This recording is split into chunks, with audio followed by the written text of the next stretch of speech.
Hello दोस्तों, स्वागत है आप सबका। मैं सुरेंद्र बेड़ा। आज इस वीडियो में हम डिस्कस करेंगे कि एरोप्लेन की हिस्ट्री वो क्या थी। मतलब इसमें जो एरोप्लेन है बनाने के पीछे क्या क्या प्रोसेस था, क्या क्या दिक्कतें आ रही, कैसे कैसे उनको सॉल्व आउट किया और इसमें राइट बंधु का क्या रोल था। तो ये सारी चीजें इस वीडियो में डिटेल से देखेंगे। दोस्तों, जैसे कि आज आप देख पा रहे हो कि आज तो हमारे चारों ओर खूब सारे एरोप्लेन, फाइटर जेट्स बहुत हाई स्पीड के साथ अपने को अवेलेबल है और हम आसानी से एक देश से दूसरे से ट्रेवल कर पाते हैं। लेकिन आज से 100-200 साल पहले की बात करें तो उस टाइम हमारे लिए ये सब सोचना ही मतलब इम्पॉसिबल था कि हम कहीं हवा में उड़ सकें। तो आज से ऑलमोस्ट बात कर रहे हैं हम 18th सेंचुरी, मतलब 1700 से लेकर 1800 के बीच में। तो उस टाइम क्या होता था कि लोगों ने भी ट्राई किया, जैसे चिड़िया को देख के हमारे भी ऐसा लगता है कि काश हमारे भी पंख होते और हम भी हवा में उड़ पाते। तो उसी टाइम कुछ एक्सपेरिमेंट करने लगे। तो लोगों ने यह सोचा कि जैसा कि हम देख पा रहे हैं कि चिड़िया हैं, चिड़ियों के पंख है, उसकी वजह से उड़ पाते हैं। चिड़िया की उड़ पाती है, उनके पास स्पेशल क्या चीज़ है, उनके पास पंख है। काश हम भी हमारे पास भी पंख होते, है नहीं तो हम लगा सकते हैं आर्टिफिशियली। तो हमने क्या कोशिश की, आर्टिफिशियल पंख लगा के उड़ने की कोशिश की। लेकिन दोस्तों ये पॉसिबल नहीं हो पाया। क्यों? इस रीजन क्या है? अगर आप देखोगे किसी पक्षी का जो वेट होता है वो बहुत ही ग्राम में होता है। मतलब मुश्किल से कोई पक्षी होता है जिसका किलो में होता है, बाकी मोस्ट ऑफ का ग्राम में बहुत कम होता है। और उनके अकॉर्डिंग उनके पंख की साइज होती है और उनका वो जो पावर सिस्टम होता है, जो मतलब चेस्ट में जो होती है उनकी पावर, वो भी काफी होती है उनके अकॉर्डिंग। तो ऐसा मतलब उनको उसके अकॉर्डिंग वो उड़ पाते थे। लेकिन अगर बात करें हम ह्यूमन की, तो ह्यूमन का वेट बहुत ज्यादा होता है और उसके अकॉर्डिंग अगर पंख लगाए तो उनकी साइज बहुत ज्यादा बड़ी हो जाती है, बहुत बड़ी हो जाती है, क्योंकि हमारा वेट काफी ज्यादा है। और इतने बड़े पंख लगाए और फिर उन पंख का वेट अलग से और खुद का वेट अलग है, फिर उसको साथ में लेके उड़ना, इतनी पावर हमारे चेस्ट में नहीं है। मतलब हम इतना पावर नहीं लगा सकते कि इतनी पावर के साथ हम उड़ सकें। तो ये पंख लगा के उड़ने वाला प्लेन तो फ्लॉप। अब क्या हुआ कि 1783 में एक एक्सपेरिमेंट किया गया कि क्या ऐसा कुछ कर सके कि हम ग्रेविटी जो हमें जो गुरुत्वाकर्षण है नीचे की ओर खींचती है, मेनली हमारा प्रॉब्लम क्या, हम उठ भी नहीं पाते क्योंकि हमारा वेट है। वेट मतलब क्या होता है, हमें जो ग्रेविटी है, जो पृथ्वी है, हमें अपनी नीचे की ओर खींचती है। कैसे भी करके इस इफेक्ट को, जो इस ग्रेविटी को खत्म कर सकें। इसको खत्म करने के लिए जो मैंने बताया कि 1783 में क्या एक एक्सपेरिमेंट किया गया कि काश हम कुछ ऐसी चीजें डाल लें जो अपने को हल्का कर ले, जो अपने को हल्का करे, मतलब जो ग्रेविटी उसको खत्म कर दे। उसके लिए उन्होंने क्या कि एक बैलून लिया, बैलून लेके मतलब बहुत बड़ा हुआ, जैसे आपकी पिक्चर में देख पा रहे हो, उसमें लिया और उसमें उन्होंने भरी गर्म, मतलब गर्म हवा या फिर हाइड्रोजन गैस। अगर आपने बेसिक साइंस पढ़ी हो तो 19 उस टाइम हाइड्रोजन पढ़ा होगा ना, तो उसकी प्रॉपर्टी पढ़ी होगी, ये बहुत ज्यादा हल्की होती है। मतलब अगर अपने बैलून में हाइड्रोजन भर ली या फिर आपने जो गर्म हवा भर ली, क्योंकि गर्म हवा भी हल्की होती है, वो ऊपर की ओर हमेशा उड़ती रहती है। तो वो क्या करेगी कि आपके बहुत बड़े बैलून में आपने हवा भर ली तो वो आपको ऊपर की ओर उठाएगी। इससे आपकी क्या ग्रेविटी है या फिर जो गुरुत्वाकर्षण है वो खत्म हो जाएगा। तो आपने क्या किया कि आपके वेट को कम कर लिया, अब आप उड़ सकते हो। वेट कम हो गया मतलब आप ऊपर की ओर जा सकते हो। लेकिन दोस्तों इसमें एक प्रॉब्लम थी कि अब उसमें आपकी ग्रेविटी तो खत्म कर दिया, लेकिन आप एक पर्टिकुलर डायरेक्शन में उड़ नहीं पा रहे हो, उसमें ये दिक्कत थी। और वो जो बैलून था वो एक पर्टिकुलर उसी डायरेक्शन फ्लो करता है जिस डायरेक्शन में आपका क्या कर रही है, हवा चल रही है। हवा इस डायरेक्शन चल रही है तो आपका बलून भी इसी तरफ जाएगा। तो इस बैलून की प्रॉब्लम क्या थी कि आपका वो डिजायर्ड, आपकी जो है ना, आपको जाना इस तरफ और आपको इस तरफ ले जा रहा है, तो किस काम का बैलून, किस काम का एरोप्लेन। तो ये वहां पे आइडिया फ्लॉप हो गया। लेकिन कुछ लोग उस टाइम एंजॉय करने के लिए कि ऊपर से मुझे देखनी है दुनिया, ऊपर जाके देखना, तो उसके लिए वो लोग आज भी करते हैं। आज भी जैसे बैलून जागे। अब बात करते हैं हम 1799 की, मतलब 1700 से पहले की। उस टाइम एक रिसर्चर कह सकते हैं, तो उन्होंने क्या किया है कि सर जॉर्ज केले, उन्होंने क्या किया, इस तरह का पंख का सेटअप बनाया। क्योंकि अभी तक हमारी प्रॉब्लम क्या थी, पंख थे, और पंख को हमें, क्योंकि उड़ने के लिए पंख तो जरूरी है, पक्षियों को देख के आप भी सोच सकते हो, तो उन्होंने लगा दिए पंख। पंख लगाने के बाद उन्होंने क्या किया, क्योंकि मैंने जैसे बताया था कि अपनी ग्रेविटी है इतनी ज्यादा है, अपनी वेट की, उनके लिए बहुत लंबे लंबे पंख थे। जैसे आप पीछे देख पा रहे हो, उन्होंने इतने बड़े बड़े पंख लगा दिए।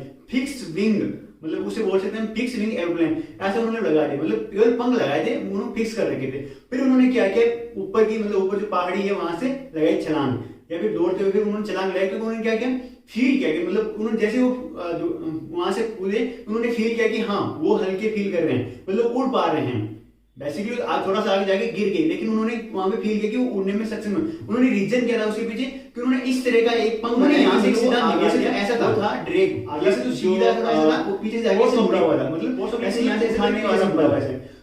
वो निकल, वो कैसे था कि यहाँ पे ऐसे जा रहा है आपका, यहाँ पे हवा आ रही है, यहाँ पे जा रही है, तो यहाँ पे नीचे थोड़ा से ऐसे झुका हुआ है, तो यहाँ पे हवा ज्यादा बन रही है, मतलब गुण तो ज्यादा हो रहा है, मतलब प्रेशर ज्यादा डाल रही थी, मतलब दाब ज्यादा डाल रही थी। और यहाँ पे क्या कर रहे थे, हवा जा रही है और यहाँ पे हवा कम हो रही थी, मतलब प्रेशर कम बन रहा था यहाँ पे, मतलब यहाँ पे दाब कम हो रहा है, यहाँ पे दाब ज्यादा था। तो आपको नहीं पता होगा कि फिफ्थ या सिक्स क्लास में कि ज्यादा प्रेशर से कम प्रेशर की होगी बल लगता है या मतलब एक फोर्स लगता है, और इस फोर्स को ही डायरेक्ट फोर्स दे दिया, क्योंकि ये फोर्स हवा की वजह से लग रहा था इसलिए इसे एरोडायनामिक फोर्स दिया। यहाँ से ये सिद्धांत आ गया कि एरोडायनामिक फोर्स की वजह से हम ऊपर उठ सकते हैं। कैसे कि आप इस डायरेक्शन जा रहे हो, इस डायरेक्शन जा रहे हो तो आपकी हवा इस टाइम यहाँ पे ज्यादा प्रेशर क्रिएट हो रहा है, यहाँ पे कम प्रेशर क्रिएट हो रहा है, जिसकी वजह से फोर्स लगा हुआ धीरे धीरे ऊपर जा रहे हो। तो यही कंसेप्ट उन्होंने थ्योरी दी, किसने?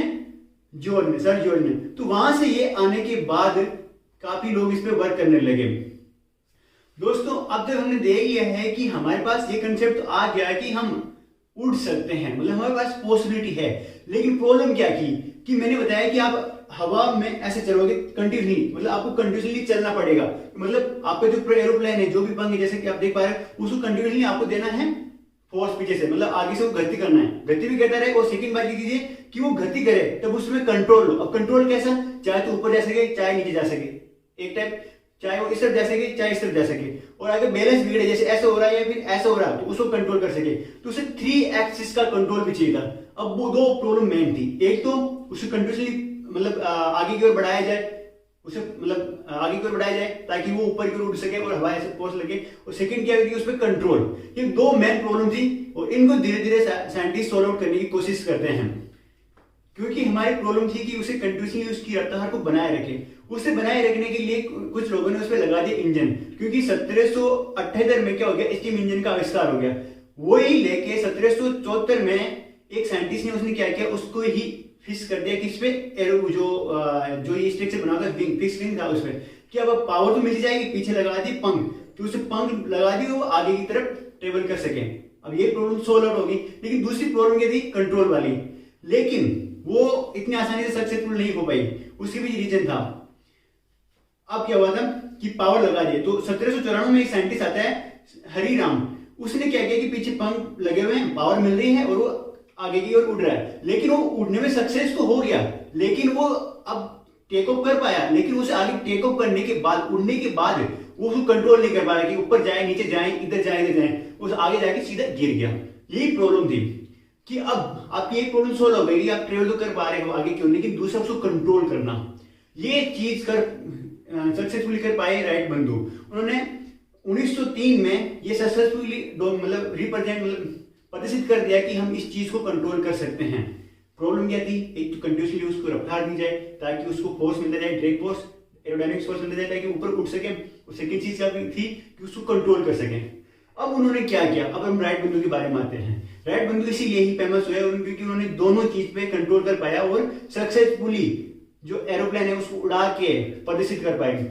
तो अब आते हैं हम राइट बंधु पे।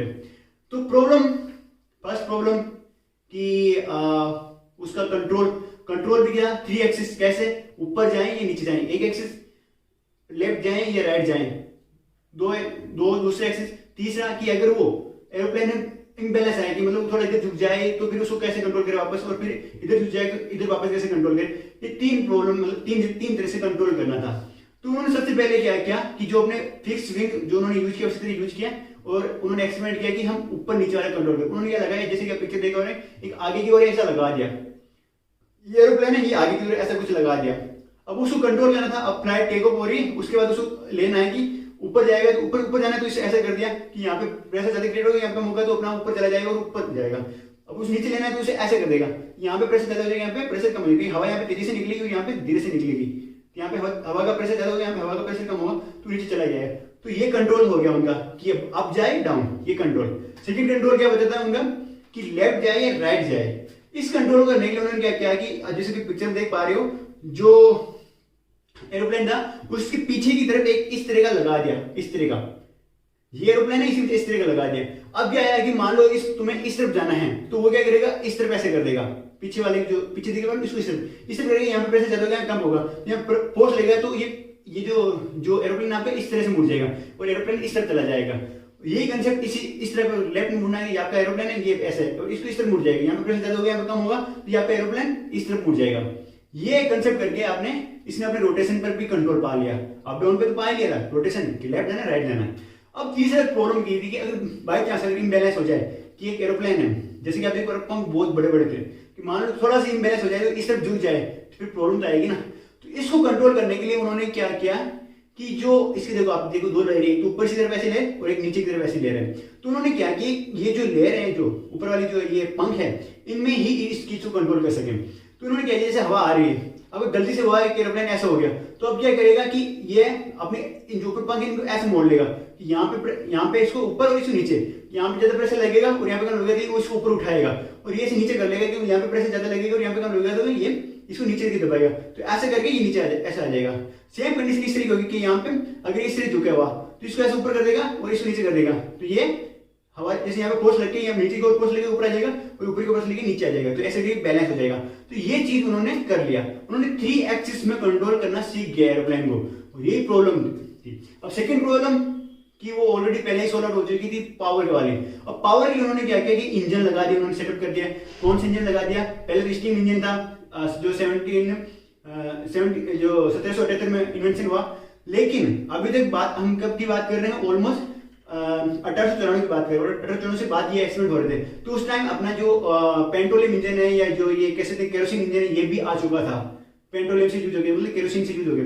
ये इंजन काफी हल्के होते थे, तो ये उन्होंने सेटअप कर लिया। वैसे काफी बड़े थे उस टाइम के लिए, लेकिन फिर भी इन कंपेरिजन स्टीम इंजन के कंपेरिजन वो काफी हल्के थे। वो सेटअप करके उन्होंने पावर दे दी। पावर देके उन्होंने यहाँ पे लगाई 2 मोटर, या फिर उनको कह सकते हैं मतलब 2 पंखे। पंखे क्या करने वाले थे, पंखे नॉर्मल हमारे घर पे जैसे थे ना, वैसे पंखे नहीं है। वो पंखे तो क्या करते हैं, हमें हवा देते हैं, मतलब बहुत कम फोर्स में, लेकिन वो कुछ इस तरह की 7 टाइप की थी, और वो बहुत तेजी से घूमते, तो मतलब बहुत ज्यादा प्रेशर क्रिएट करते और बहुत आगे की ओर बढ़ते रहते थे। तो वो पंखे लगाने के बाद, वो बहुत हाई स्पीड के साथ लगाने के बाद उन्हें क्या लगा, पीछे से जो पंखे घूमते हैं उस वजह से उनको फोर्स लगता था आगे की तरफ, और वो आगे की तरफ बढ़ पा रहे हैं। अब क्या होगा, उनको पावर भी मिल रही है आगे बढ़ने के लिए, और कंट्रोल तो पहले कर पा रहे हैं। अब उसमें क्या हुआ कि उस पंखे 2 लगाए, कि दोनों तरफ लगाने जरूरी थे, क्योंकि बैलेंस बनाना, उसमें मेन चीज थी बैलेंस दोनों तरफ, मतलब जो फोर्स दोनों तरफ फोर्स इक्वल लगे दोनों साइड से, और दोनों तरफ वेट भी इक्वल हो। तो ये लगाने के बाद उन्होंने क्या किया कि ऐसे मतलब घूमने लगे। तो उन्होंने क्या, मतलब जो ऐसे घूम रहे थे, तो प्रॉब्लम क्या आ रही थी, जैसे वो आगे बढ़ रहा था एक तरफ जा रहा था, अगर वो ऐसे घुमाए तो भी बढ़ा, तो ऐसे जा रहे थे। फिर उन्होंने क्या किया कि दोनों पंखों को अपोजिट डायरेक्शन में घुमाया। जैसे अपोजिट डायरेक्शन में घुमाया, उसमें आ गया कंट्रोल। अगर साइंस वाले कुछ जिन्होंने फिजिक्स पढ़ रखी है जैसे, तो वो समझ सकते हैं कि अगर एक ही डायरेक्शन घुमा रहे तो उनमें क्यों वो एक ही डायरेक्शन जा रहे हैं, उनमें लगने लग गया टॉर्क की वजह से एक तो जाते हैं। चलो वो अलग बात है, फिजिक्स में जाते नहीं है कि अगर वो, मैं ये सिंपल ये समझ ली, अगर वो एक ही डायरेक्शन में रोटेट कर रहे थे, एक ही डायरेक्शन में घूम रहे, तो एक साइड जा रहे थे, और जो अपोजिट डायरेक्शन में अगर वो घूम रहे थे दोनों पंखे, तो वो सीधा जा रहा था, तो उसकी वो कंट्रोल पा लिया। तो इस तरह उन्होंने उसको पावर भी दे दिया और कंट्रोल भी पा लिया। अब क्या वजह से टेक ऑफ करने के लिए वो बढ़ता है, क्योंकि अचानक से तो स्पीड अप बढ़ नहीं पाता है, तो उसको क्या थोड़ी देर के लिए चाहिए कि उसको पंखे को घुमाने के लिए, थोड़ी स्पीड अप करने के लिए, क्योंकि आसिफ इतना है कि एक दिन में एक बार में ऐसी हाई स्पीड अप ली, वो स्पीड धीरे धीरे बढ़ रही, इंजन कितनी स्लो थे, तो उनको थोड़ी देर के लिए ट्रैक चाहिए था। तो उन्होंने एक ट्रैक बिछा दिया और नीचे लगा दिया टायर, थोड़ी देर तो पंखे धीरे धीरे स्पीड अपने, तब तक वो वहां पे चलता रहे उससे, और चलने के बाद वो स्पीड अप बढ़ के टेक ऑफ कर सके। और वैसे ही प्रॉब्लम थी लैंड करने की, क्योंकि ऊपर जाने के बाद स्पीड हाई हो जाती थी, उन्हें लैंड करना होता था। अचानक से अगर लैंड करे तो वो टूट जाएगा, मतलब उसमें डैमेज आएगा। तो सॉफ्ट लैंडिंग हो, आराम से लैंडिंग हो, उसके लिए उन्होंने क्या किया, नीचे टायर लगा रखे थे। टायर के सारे को काफी देर आगे जाके घूम, थोड़ा ऐसे ब्रेक लगा के उसको आराम से रोका जा सकते हैं। तो ये सारी प्रॉब्लम सोल्व आउट कर ली राइट बंधु ने। तो राइट बंधु के बारे में थोड़ा मैं और बता दूं कि राइट बंधु जो थे, दोनों भाई थे, वो उनकी ये साइकिल की दुकान थी। उस टाइम में इतने तो थे नहीं कि मतलब आशीर्वाद तो थे नहीं, तो साइकिल की दुकान भी काफी अच्छी थी, मतलब उनका शोरूम था काफी बड़ा।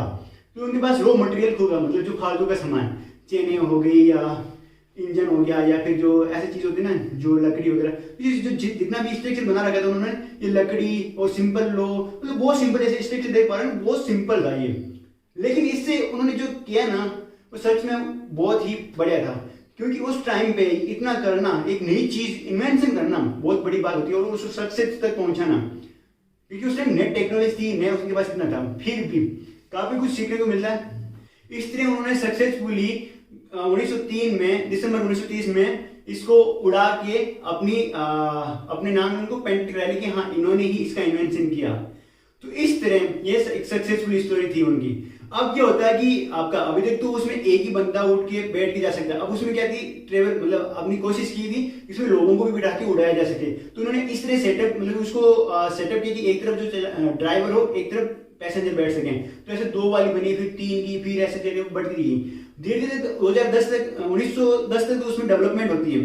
उसके बाद उसकी मतलब काफी एप्लीकेशन आने लग जाती है, जैसे उसके एयरक्राफ्ट बन जाते हैं, और आपने देखा होगा तो वर्ल्ड वार 1 में भी उसका काफी यूज होता है बॉम्बार्ड करने के लिए, लोगों को सोल्जर को जो सोल्जर होते हैं उनको जो सप्लाई देने के लिए, मतलब उस तक उसकी एक्यूरेसी इतनी, मतलब उसका इतना उपयोग हो जाता था कि आप एक से दूसरे के सामान ट्रांसफर करते नहीं कि पैसेंजर को ले जा सकते हो, सामान भी ट्रांसफर कर सकते हो, एम्यूनेशन भी ले जा सकते हो, सप्लाई लोगों जो सैनिक है उनको गन्स वगैरह जो वो भी आप प्रोवाइड कर सकते हो।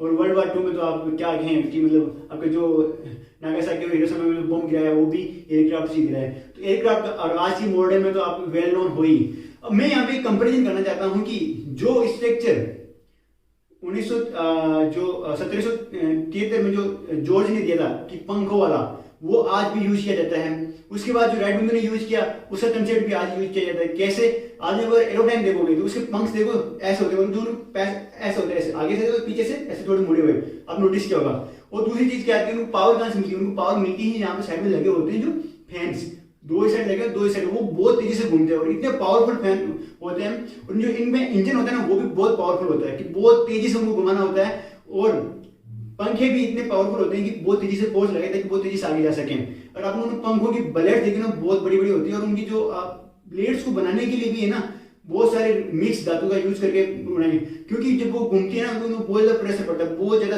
मतलब बल लगता है उनमें, और इससे उनको टूटना भी नहीं चाहिए, ऐसी उनको चाहिए। तो इस तरह आपने देख लिया है कि जो नया वाला स्ट्रक्चर है, और उसमें आप देखा ना एरोप्लेन के पीछे एक पूंछ भी होती है, वो भी कंट्रोल करती है लेफ्ट में जाना है राइट में जाना है। तो ऑलमोस्ट जो आज जितने भी स्ट्रक्चर है, जितने भी एरोप्लेन हैं, उनका स्ट्रक्चर कहीं ना कहीं आपकी जो राइट्स बिंदु है उसी से ही आता है।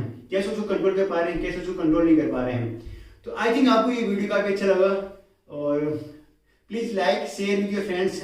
मैं रेगुलरली साइंस से रिलेटेड बहुत सारे डॉक्यूमेंट्री बनाऊंगा, तो प्लीज शेयर। एंड मैं इनिशियल स्टेज पे कोशिश करते हैं कि 1000 सब्सक्राइबर जल्दी नजदीक पहुंचे। Have a nice day, take care.